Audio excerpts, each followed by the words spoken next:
3 দিনেই ভারতের $100 বিলিয়ন উধাও।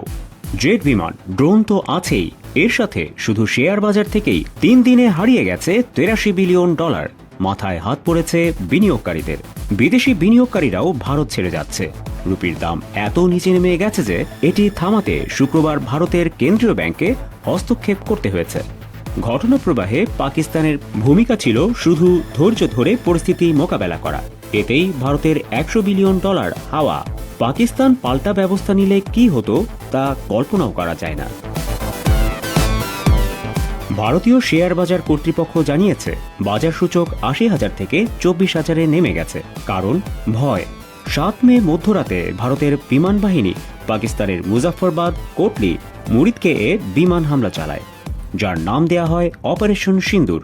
পাকিস্তান পিছিয়ে থাকেনি, তারা দৃঢ় প্রতিরোধ করে। পাকিস্তান এর নাম দেয় অপারেশন বুনিয়ান উন মারসুস, অর্থাৎ সীসার দেয়াল।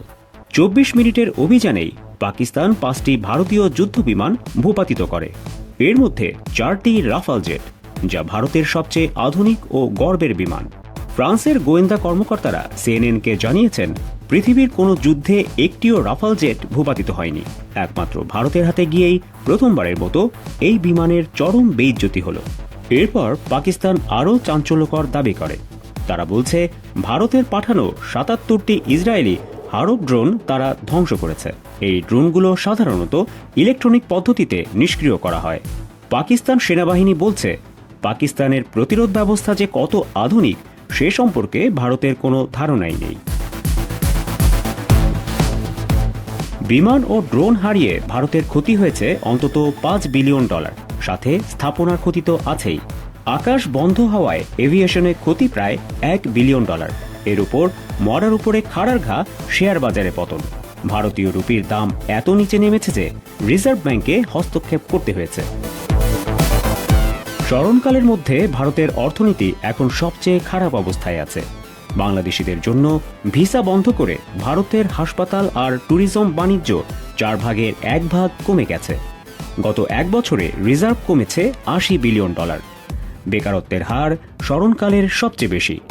এসব সংকট থেকে দেশবাসীর দৃষ্টি অন্যদিকে ঘোরাতে পাকিস্তানি জুজুর ভয় মোদী সরকারের জন্য খুবই দরকার ছিল। কিন্তু সে কাজ করতে গিয়ে উল্টো আরও $100 বিলিয়ন হারাতে হয়েছে ভারতকে। এই অবস্থায় একদিন যুদ্ধ করেই ক্ষান্ত দিয়েছে ভারত।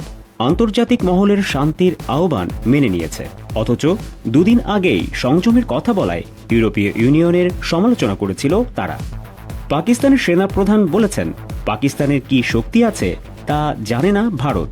দুঃখজনক হলো নিজের শক্তি না বুঝে, প্রতিপক্ষের শক্তি না জেনেই হুট করে হামলা করে $100 কোটি হারানোর মাসুল দিতে হবে ভারতের সাধারণ মানুষকেই।